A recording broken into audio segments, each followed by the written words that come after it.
The champagne flowed freely at the grand opening of Signature Boston's newest fancy restaurant. My husband David smiled at the crowd, his arm casually around his business partner, Jessica. They looked perfect together, both in chef whites and glowing with success. David raised his glass to me and proudly said, "None of this would have been possible without my wonderful wife. Her grandmother's inheritance made our dream a reality." I tried not to laugh. The dream had definitely come true, but not for me. My name is Sophie Marshall, and at 35, I was sitting in a corner, watching my husband celebrate opening a restaurant with my inheritance money and his mistress. What they didn't know was that in exactly 72 hours, everything would change. One of the guests told David, "The food is amazing. You and Jessica make such a great team." I saw Jessica smile smugly.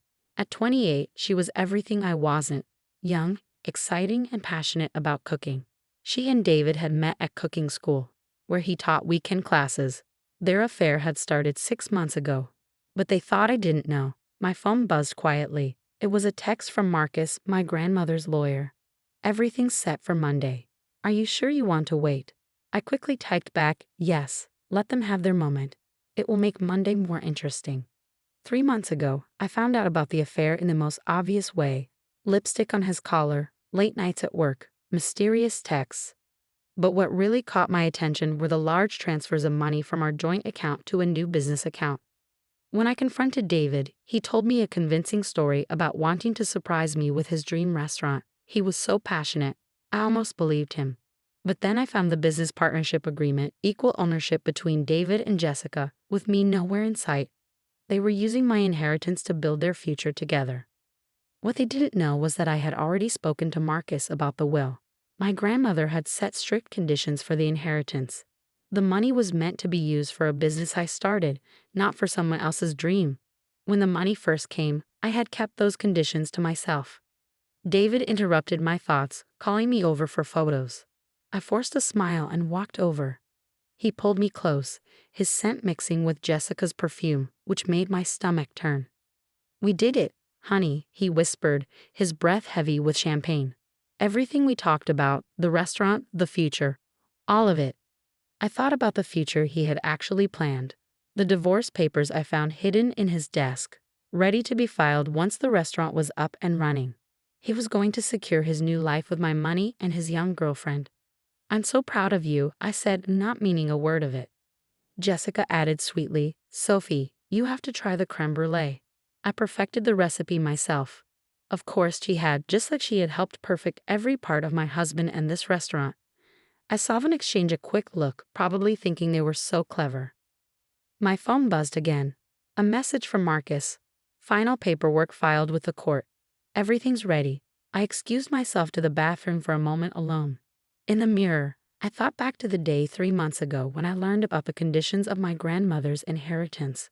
Marcus had explained it to me. The money had to be used for a business I started, not for someone else's.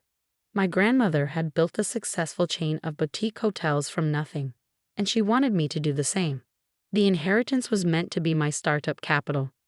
When I asked Marcus what would happen if the money was misused, he said grimly, "Then everything reverts to the contingency plan. The money, any assets bought with it, all of it transfers to a trust under your sole control."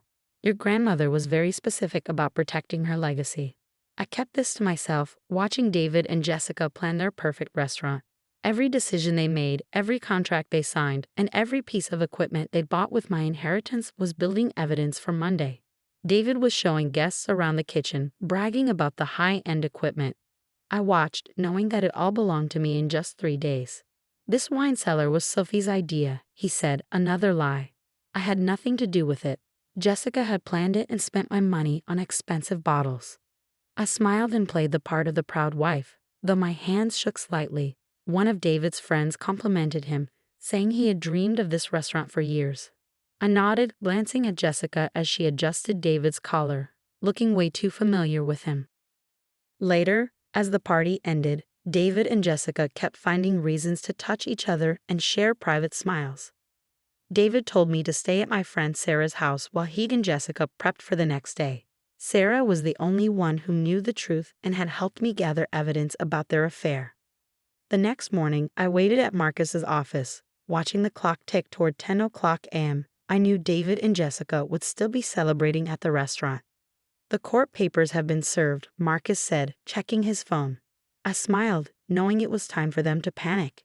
When we arrived at the restaurant, David was pacing angrily, and Jessica was on the phone, probably with her lawyer. "What is this?" David demanded, waving the court papers. "No joke," I replied. "Just the terms of my grandmother's inheritance finally being enforced." Jessica tried to argue, saying they were equal partners. But Marcus stepped forward and said, "All contracts signed with Sophie's inheritance money are now void. The money was never meant for this." I explained that my grandmother left me the money to start my own business, not to fund David's restaurant. Jessica gasped, realizing I knew about the affair. "How long have you known?" David asked quietly. "Long enough to document everything," I replied. Jessica tried to argue again, saying they built the restaurant, but I reminded her that the money was meant for me, not for them. I pulled out the divorce papers I had found in David's desk, asking if he was planning to divorce me after the restaurant was a success. I told him everything: the affair, the misuse of funds, and their plans. "This restaurant, all the equipment, the wine cellar. It's all mine now," I said. David tried to argue again, but I told him the restaurant would stay open, just under new management, my management. Jessica asked, "What about us?" I simply replied, "You're both fired." David stood up, now angry, accusing me of planning this all along. But I reminded him, "This was your plan. Use my inheritance to build a life with your girlfriend and discard me."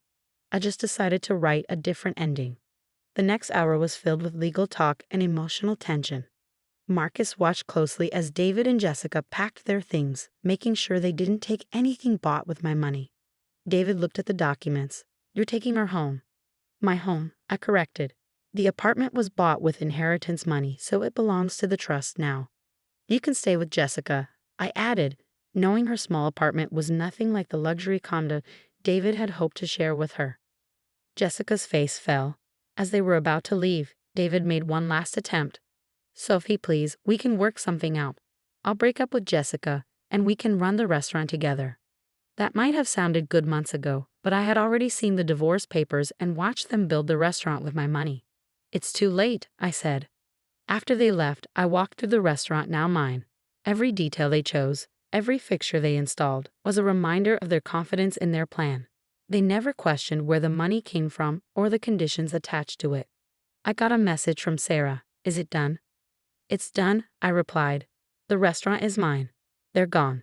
In the following weeks, I made changes to Signature. I kept the original idea but added my personal touch to the menu and decor.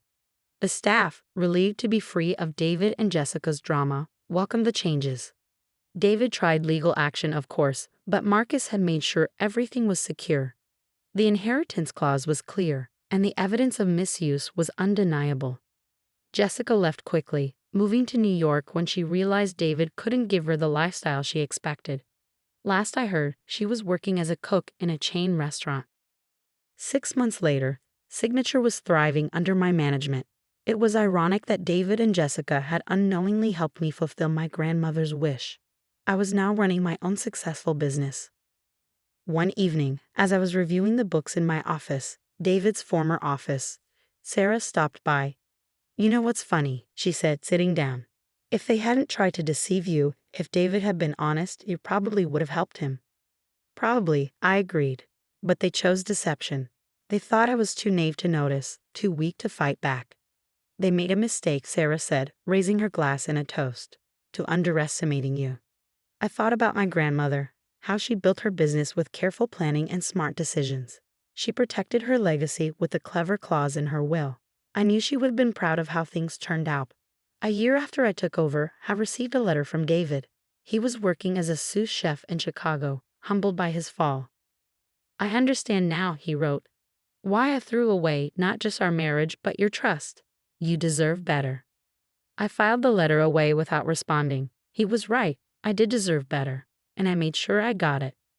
Signature became famous not only for its food but for its story. People loved hearing how the betrayed wife turned the tables on her cheating husband and his mistress. Some called it revenge, but I saw it differently. It was justice, served at exactly the right temperature. Every now and then, I catch a glimpse of my grandmother in the restaurant's mirrors. Not her reflection, but her spirit. I see it in how I run the business, in the decisions I make, and in the strength I found when I needed it most.